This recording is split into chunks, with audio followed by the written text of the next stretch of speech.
আল্লাহ রাব্বুল আলামিন পবিত্র কোরআনের মধ্যে বলেন, ওয়া আকিমুস সালাত ওয়া আতুজ যাকাত, তোমরা নামাজ কায়েম করো এবং যাকাত প্রদান করো। আজ আমাদের সমাজে সঠিকভাবে যাকাত না দেওয়ার কারণে গরিবরা গরিবই থেকে যাচ্ছে আর ধনীরা দিন দিন ধনী হয়ে যাচ্ছে। গরিবরা সুদের ব্যবসার মধ্যে সুদ নিয়ে এরপরে ব্যবসা করছে, সুদের মধ্যে লেনদেন করছে। শুধুমাত্র বড় লোকরা সঠিকভাবে যাকাত না দেওয়ার কারণে আল্লাহ তাআলা কোরআনের মধ্যে 32 জায়গায় যাকাতের কথা বলেছেন, আর একসঙ্গে 28 জায়গায় সলাত এবং যাকাতের কথা বলেছেন। যাকাতের কত গুরুত্ব দেখেন।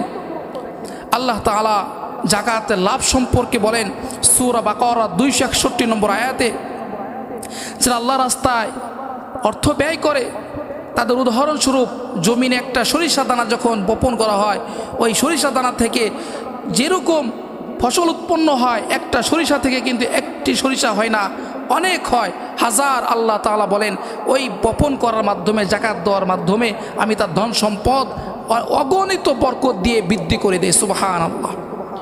আমরা যাকাত কাদেরকে দেব খুঁজে পাই না। আল্লাহ তাআলা সূরা তাওবা 60 নম্বর আয়াতের মধ্যে বলেন, যাকাত ফকিরকে দিতে হবে, যারা ফকির তাদেরকে যাকাত দিতে হবে। মিসকিনকে যাকাত দিতে হবে, যারা মিসকিন তাদেরকে যাকাত দিতে হবে। আলিম আমিলিন, যারা যাকাত সংক্রান্ত কাজে লিপ্ত তাদেরকে যাকাত দিতে হবে। যারা ঋণগ্রস্ত আছে তাদেরকে যাকাত দিতে হবে। যারা আল্লাহর রাস্তায় জিহাদের জন্য বের হয়েছে তাদেরকে যাকাত দিতে হবে। যারা মুসাফির তাদেরকে যাকাত দিতে হবে। আমরা সঠিকভাবে যাকাত দিলে মানুষের বাসায় দরিদ্র থাকবে না, তাদের প্রতিটা গরিবের বাসায় মিনিমাম 2 তলা 3 তলা বাড়ি হয়ে যাবে।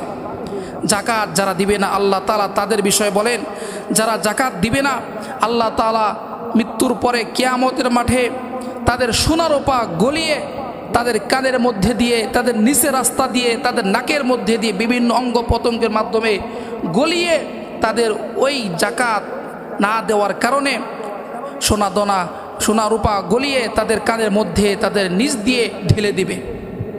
এই জন্য সবার কাছে আকুল আবেদন থাকবে সঠিকভাবে যাকাত প্রদান করবেন।